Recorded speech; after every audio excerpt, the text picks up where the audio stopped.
राधे राधे, हरे कृष्ण, जय श्री राधे, जय जय श्री राधे।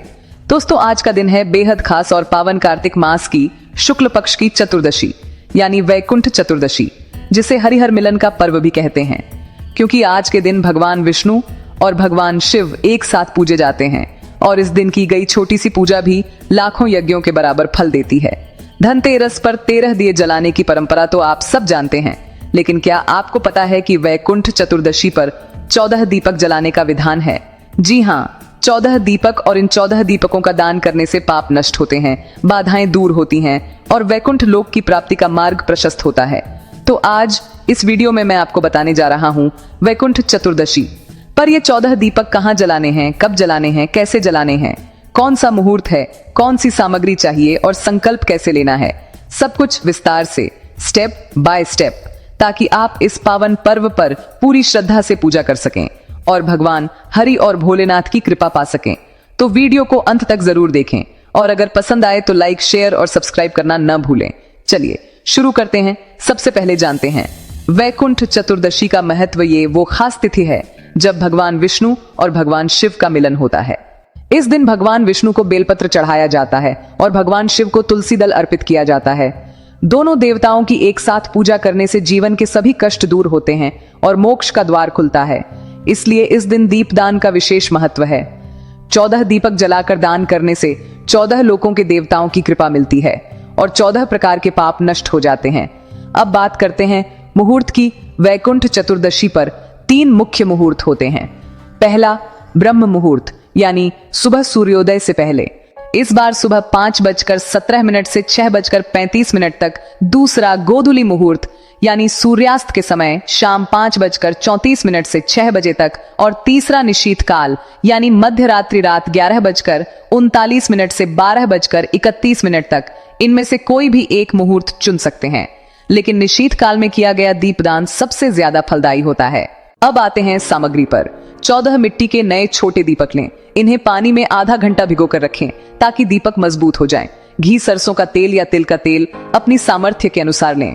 बाती गोल रखें या लंबी रखें, दोनों ठीक हैं। सफेद तिल, थोड़े फूल और कुमकुम या चंदन, ये सब पूजन के लिए चाहिए। अगर घर में तुलसी, बेल, आंवला या पीपल का पेड़ है तो बहुत अच्छा है, नहीं तो आसपास मंदिर, गौशाला या शिवालय चुन लें। अब शुरू करते हैं पूजा विधि। सबसे पहले स्नान करके स्वच्छ वस्त्र पहने। पूजा स्थल को गंगा जल से शुद्ध करें। 14 दीपक एक थाली में सजाएं।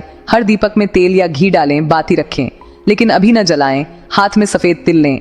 हर दीपक में थोड़े तिल छिड़कें, फूल छिड़कें, कुमकुम या चंदन से तिलक लगाएं। इस तरह सभी दीपकों का पूजन हो जाएगा। अब संकल्प लें। दाहिने हाथ में जल, फूल या अक्षत लें और इस मंत्र से संकल्प बोलें। ओम श्री गणेशाय नमः, ओम श्री विष्णवे नमः, ओम नमः शिवाय।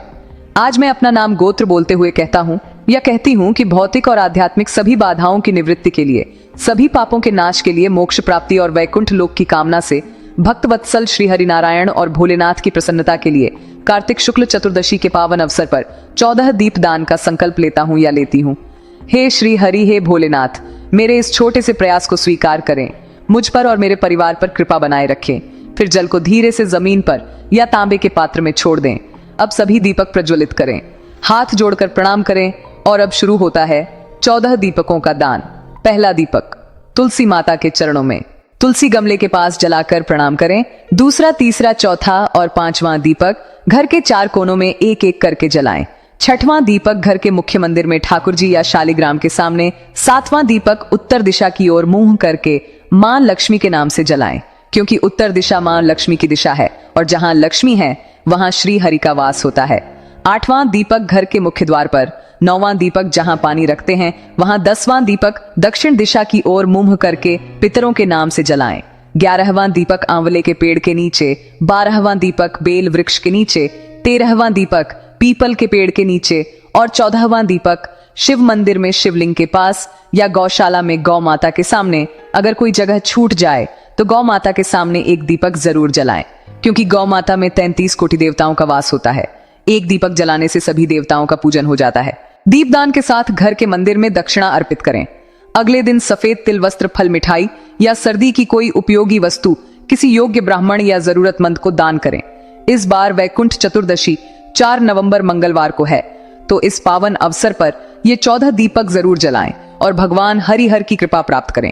अगर वीडियो अच्छी लगी हो तो लाइक करें, कमेंट में राधे राधे लिखें और चैनल को सब्सक्राइब कर बेल आइकन दबाना न भूलें, ताकि ऐसे पावन पर्वों की जानकारी आपको सबसे पहले मिले। राधे राधे, हरे कृष्ण, जय श्री राधे, जय जय श्री राधे।